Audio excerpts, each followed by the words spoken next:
My name is Brittany, and I often think about how different my life could have been if my mom hadn't gotten sick. She passed away when I was 6, and that's when everything changed. Our house used to be full of her laughter, and the photos of our happy family covered every wall. Dad took it really hard.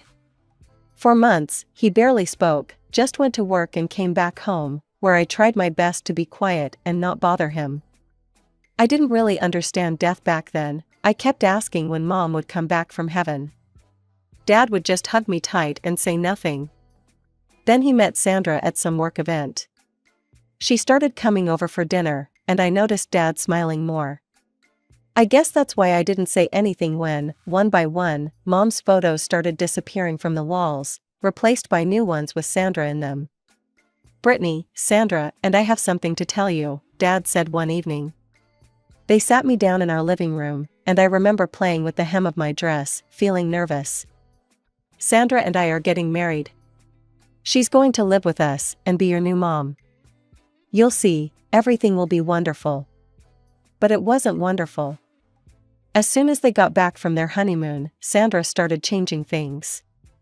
She rearranged all the furniture, repainted the walls, and set up what she called house rules. "Brittany, your room is a mess again," she'd say every morning. "A young lady should keep her space tidy. And please keep your voice down when you're playing, I have a headache." I always had to help with chores, even though I was just 6. When I complained to Dad, he'd just say, "Listen to Sandra, honey. She knows what's best for you." One day, I overheard them arguing in their bedroom. I pressed my ear against the door, trying to make out the words. "She's just not adjusting well, John," Sandra was saying. "Maybe it would be better if she lived with your mother? She's always saying how much she misses having family around." No, Dad's voice was quiet. "I promised Sarah, I promised her before I swore I'd take care of Brittany. And there's the money she left for Brittany's college. I gave my word it would go to her education." I didn't know it then, but things were about to get even harder. A year later, Sandra got pregnant, and everything changed again. Dad was over the moon, and Sandra couldn't stop talking about how she was finally going to have her own child. Those words hurt more than any chore or rule she'd ever given me. Because that's what I was to her, someone else's child. Not her own. Never her own. When Emma was born, I was 8 years old. I remember standing in the hospital hallway with Dad, peering through the nursery window at my new baby sister. She was so tiny, wrapped in a pink blanket, and Dad couldn't stop smiling. "You're a big sister now, Brittany," he said proudly. "You'll help take care of Emma, won't you?" I nodded eagerly, not understanding what that really meant. But I found out pretty quickly when they brought Emma home. Sandra wasted no time in turning me into her personal assistant. "Brittany, bring me fresh diapers. Brittany, wash these bottles. Brittany, hold Emma while I make a phone call." The demands never stopped. By the time I was 9, I knew how to change diapers, prepare baby formula, and cook simple baby food. While other kids my age were playing outside after school, I was mashing bananas and stirring rice cereal for Emma. "But I want to go to Sarah's birthday party," I remember pleading one Saturday. "Emma needs you here," Sandra said firmly. "She's teething and fussy. Besides, someone needs to clean up the mess she made in the playroom." As Emma grew, so did my responsibilities. I had to watch her constantly, making sure she didn't fall while learning to walk or put dangerous things in her mouth. Meanwhile, Emma was showered with attention and gifts. Every tantrum was rewarded with a new toy or treat. When she turned 4, Emma realized she could get me in trouble whenever she wanted. And boy, did she use that power. One time, she deliberately spilled her juice all over her new dress, then ran crying to Sandra. "Brittany pushed me," she wailed. I spent that weekend grounded in my room. Another time, she broke her expensive musical toy and blamed me. "Brittany was playing with it when it broke," she claimed. It didn't matter that I was doing homework at the time. I lost my allowance for a month to pay for a replacement. The worst was when she cut up her own party dress with scissors, then hid the scissors in my backpack. Sandra found them during one of her room inspections. "How could you be so jealous?" Sandra yelled at me. "Do you know how much that dress cost?" But I didn't, I tried to explain. "Go to your room," Dad interrupted. "We'll discuss your punishment later." Emma stood in the doorway, smirking at me as I walked past. She'd learned early that she could get away with anything, while I'd get blamed for everything. Grandma Rose was my only escape from the madness at home. Every weekend I spent at her house felt like stepping into a different world, one where I could just be a kid. She lived in a cozy house filled with the smell of fresh-baked cookies and unconditional love. "Look at you, skin and bones," she'd say, loading my plate with pancakes.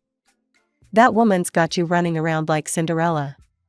Unlike at home, at Grandma's house, I could laugh as loud as I wanted and didn't have to watch my every step.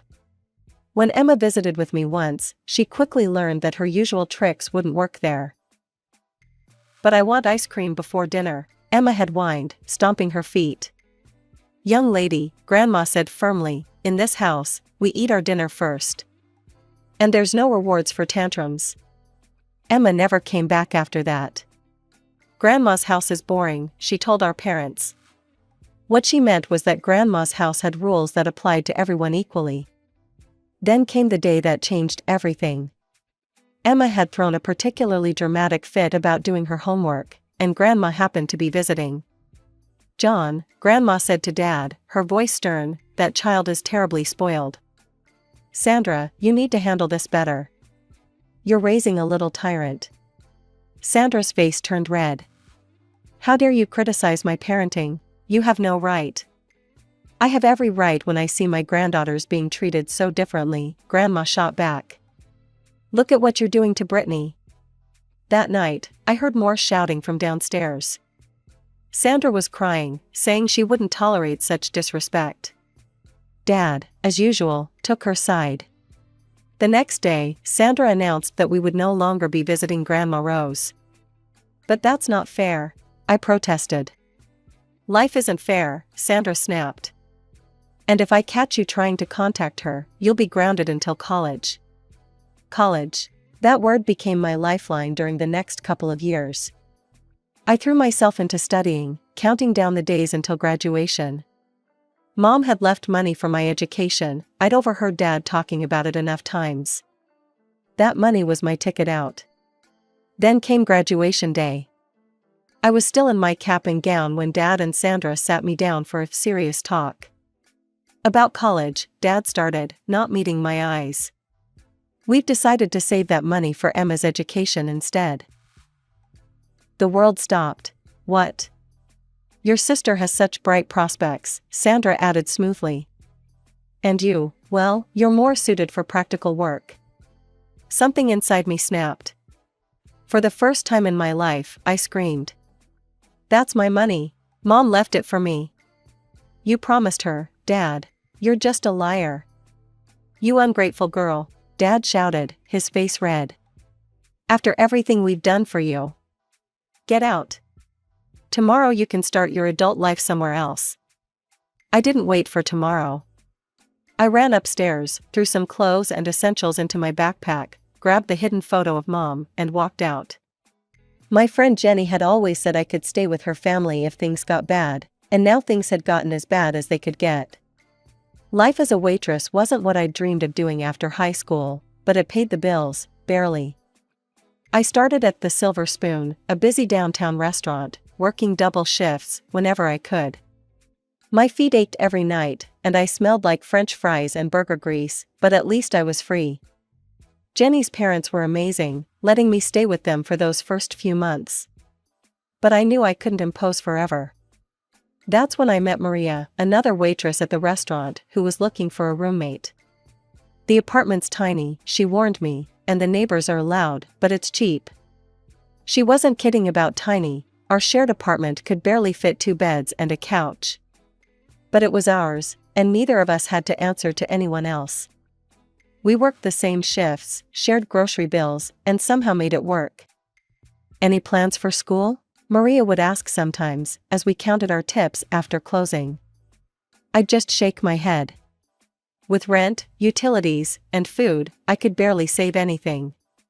College felt like a distant dream that had died the night I left home. Then, on a random Tuesday afternoon, my phone rang. I almost dropped the coffee pot I was holding when I saw the number. "Brittany, sweetheart, I've been trying to track you down. How's college going?" My throat tightened. "I'm not in college, Grandma." "What do you mean?" Your father had Sarah's money set aside. I found myself telling her everything: the fight, getting kicked out, working as a waitress. By the end, I was crying in the restaurant's break room, and Grandma was silent for so long I thought we'd lost connection. "Those miserable, selfish," she finally said, her voice shaking with anger. "Listen to me, Brittany. I'm paying for your college. No arguments." "Grandma, no, I can't let you. You're not letting me do anything." "I'm doing it. Your mother was like a daughter to me, and I won't let them steal your future." "Have you looked at any schools? I could try the local university. They have evening classes." "Perfect. We'll get you enrolled for next semester." "But Brittany?" She paused. "Let's keep this between us. I don't want to deal with your father or that woman." I laughed through my tears. "Trust me, Grandma, neither do I." So that's how I became a full-time waitress and a part-time student. My days started at 5 a.m. with studying, then classes, then straight to work until closing. I'd come home exhausted, feet blistered, smelling like restaurant food, only to crack open my books again. Maria thought I was crazy. "Girl, when do you sleep?" "Sleep is for the weak," I'd joke, downing my third cup of coffee. But for the first time since I'd left home, I felt like I was moving forward. Every test I passed, every paper I turned in, felt like a small victory. Not just for me, but for Mom too. I might not have gotten to use her money, but I was still going to get the education she'd wanted for me. And the best part? Nobody from my family knew. They probably imagined me still serving tables, going nowhere in life. Let them think that. I was done trying to prove myself to people who'd never cared anyway. I was studying for my business management final when Emma's message popped up on Facebook. There she was, grinning beside a brand new red Mercedes, wearing designer clothes that probably cost more than my monthly rent. "Look what Mom and Dad got me for my birthday." Not that you'd know anything about nice cars, huh? Still serving burgers? Must be fun watching everyone else live their best life while you're stuck being a waitress forever. The next photo was of her college acceptance letter. "Got into State U. Mom and Dad are paying for everything: tuition, housing, meal plan. They even promised me a spring break trip to Europe. But hey, at least you get free fries with your shift meal, right?" I stared at my textbook, then back at her message. I could have told her about my 3.9 GPA, about how I was about to graduate with honors. Instead, I clicked block user and went back to studying. 3 weeks later, I graduated with my business degree.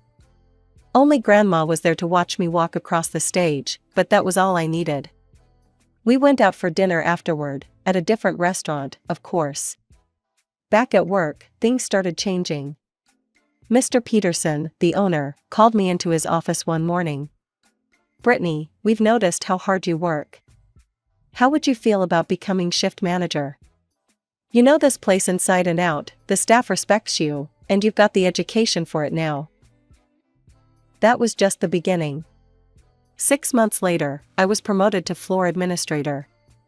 My salary doubled, and suddenly I could afford to move out of the tiny apartment I shared with Maria. Years passed, and I kept climbing. By 30, I was running the whole place. The Silver Spoon had transformed from a regular downtown restaurant into one of the city's top dining spots. My name was on restaurant industry magazines, but my family still thought I was just a waitress. My new apartment was in one of those fancy high-rises downtown, with floor-to-ceiling windows and a view of the city. Every morning, I'd stand there with my coffee, watching the sunrise, thinking about how far I'd come from that scared teenager who ran away with just a backpack.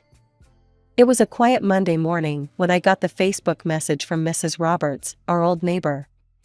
We'd kept in touch over the years. She was one of the few people from my old life who'd been kind to me. She'd often slip me cookies when Sandra was being particularly harsh, and once even helped me hide my mom's photo album when Sandra wanted to throw it away. "Brittany, honey, I thought you should know. Emma's graduating next week, and she's planning something nasty. She's made reservations at the Silver Spoon. She knows you work there. She's been bragging to everyone about how she's going to have you wait on her table. Says it'll be hilarious to have her college dropout sister serve her graduation party. She's invited all her snobby friends and even some of our old neighbors.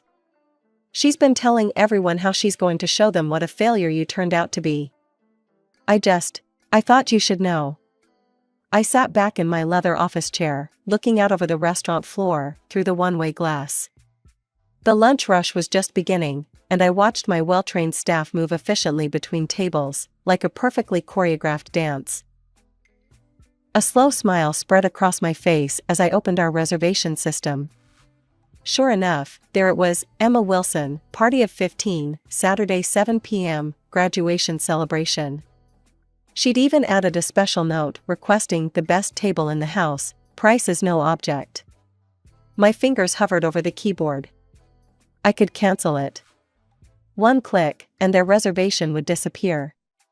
I could have Janet call with some excuse about a plumbing emergency or a double booking. But no, I had a better idea. I picked up my phone and called Grandma, who answered on the second ring. She was probably in her garden. She always kept her phone close while tending to her prized roses. "You'll never guess who's coming to dine at my restaurant," I said when she answered. "Who?" "Emma. And Dad and Sandra. They're coming to celebrate her graduation. Apparently, she specifically chose this place to humiliate her waitress sister. Mrs. Roberts just warned me about it." Grandma's voice turned sharp. "Cancel their reservation. You don't need that kind of negativity in your life, Brittany. Haven't they hurt you enough?" Actually, I couldn't help grinning as I looked at the framed Businesswoman of the Year award on my wall. "I have a better idea. How would you like to come to dinner that night? I'll give you the best table in the house, behind the marble column by the waterfall wall. You'll be able to see everything, but they won't see you." There was a pause, then Grandma started laughing, that deep, mischievous laugh that always meant trouble when I was growing up. "Oh, you devious girl. Count me in. Should I wear my pearls for the occasion? Perfect. I'll have Carlos make your favorite chocolate souffle. He's been practicing that new raspberry sauce you liked last time." "I'll bring my camera," Grandma chuckled. "This is going to be better than those reality TV shows you used to watch." After we hung up, I called in my assistant. "Janet, clear my schedule for next Saturday evening. And make sure the staff knows I'll be handling a special table personally." "Of course, Ms. Wilson." "Anything else?" "Yes," I smiled, running my finger along the spine of my business management degree diploma hanging on the wall. "Make sure we have our finest champagne chilled. And have Miguel prepare his special caviar appetizers. I have a feeling it's going to be quite a memorable night." As I looked out over my restaurant again, I couldn't help but think how perfect this was. Emma had always loved her little power plays, her attempts to humiliate me. Well, this time, she was walking right into my territory. And I was ready. Saturday evening arrived, and the restaurant was buzzing with its usual weekend energy. I watched from my office as my sister's party arrived, Emma in a designer dress that probably cost more than most people's monthly salary, Sandra in her typical overdone makeup, and Dad looking older than I remembered. They were surrounded by Emma's friends, all dressed to impress. I could see Grandma at her hidden table, pretending to read the menu while watching everything. She gave me a subtle wink when I passed by. "Excuse me," Emma's loud voice carried across the restaurant. "I specifically requested my sister, Brittany, as our server." "Where is she?" I smoothed down my tailored suit jacket and approached their table. Emma's face lit up with malicious delight when she saw me. "Oh my God, everyone, this is my sister I was telling you about. She gestured at me like I was some exhibit at a zoo. Still a waitress after all these years. I mean, I just graduated from State U, and she's still carrying plates. The table erupted in laughter, led by Emma. Dad chuckled too, though he couldn't quite meet my eyes. Sandra just sat there with that superior smirk I remembered so well. Look at her clothes, Emma stage whispered to her friends. I guess that's what you can afford on a waitress's salary. I stood there in my Armani suit, letting them laugh. The irony wasn't lost on me. What can I get for you this evening? I asked professionally. Emma made a show of studying the menu. Well, since you asked, I'll have the lobster thermidor. Oh wait. She looked up with fake concern. Can you even afford to eat at a place like this? Do you know what lobster is? More forced laughter from her friends, though some were starting to look uncomfortable. And after dinner, Emma continued, her voice dripping with contempt, I want you to personally wash our dishes. I'll even give you a nice tip, maybe you can buy yourself some decent clothes for once. I could see Grandma gripping her table's edge so hard her knuckles were white. Some of the guests were whispering among themselves, clearly embarrassed by Emma's behavior. Sandra finally spoke up, her voice cold.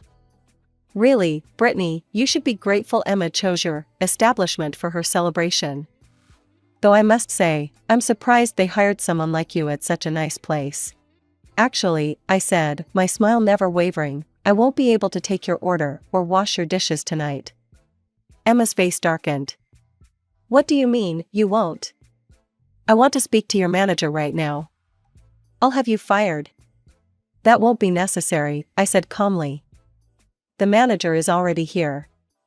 Well, where are they? Emma demanded, looking around. You're looking at her. The silence that fell over the table was absolute. Emma's mouth opened and closed like a fish out of water. Dad's face had gone completely white, and Sandra looked like she'd swallowed something sour. That's impossible, Emma finally sputtered. You're lying. You're just a waitress. Actually, came a familiar voice, she's not just the manager. She owns 30% of this restaurant now. Grandma rose from her hidden table and walked over, her heels clicking on the marble floor. The look she gave Dad could have frozen hell over. While you were busy spoiling one daughter and crushing the other, I put Brittany through college. She worked here as a waitress during the day and studied business management at night. Every single success she has, she earned herself. Emma jumped up, her face red. That's not fair. You're lying. She's nothing but a successful businesswoman who owns part of one of the city's most prestigious restaurants? Grandma cut in. Who bought her own luxury apartment while you're still living off Daddy's money? Is that what you were going to say? Dad finally found his voice. Mom, Don't you dare, Mom me, John Wilson, Grandma snapped. You let that woman turn you against your own daughter. You gave away Brittany's college money her mother left specifically for her. Well, guess what? I'm making things right. I've already changed my will. Everything I own goes to Brittany. Every penny. Sandra shot up from her chair. You can't do that. Emma is your granddaughter too. Emma has had everything handed to her on a silver platter her entire life, Grandma replied coldly. She doesn't need my money, though from what I've seen tonight, she could use some basic human decency. Emma completely lost it. She grabbed her wine glass and hurled it across the table, shattering plates and sending food flying. This isn't fair. You're all just jealous of me. Security, I called calmly. 2 men in black suits appeared instantly. Please escort these people out. You can't throw us out, Sandra screamed. Do you know who we are? Yes, I do, I replied. You're trespassers causing a disturbance in my restaurant. Leave now, or I'll call the police and press charges for the damage to my property. Emma tried to grab another plate, but one of the security guards caught her arm.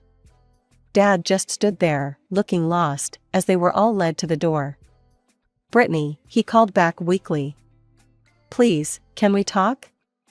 I turned my back and walked away.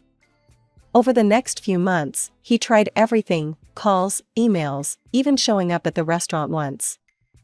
I had security turn him away. That was 5 years ago.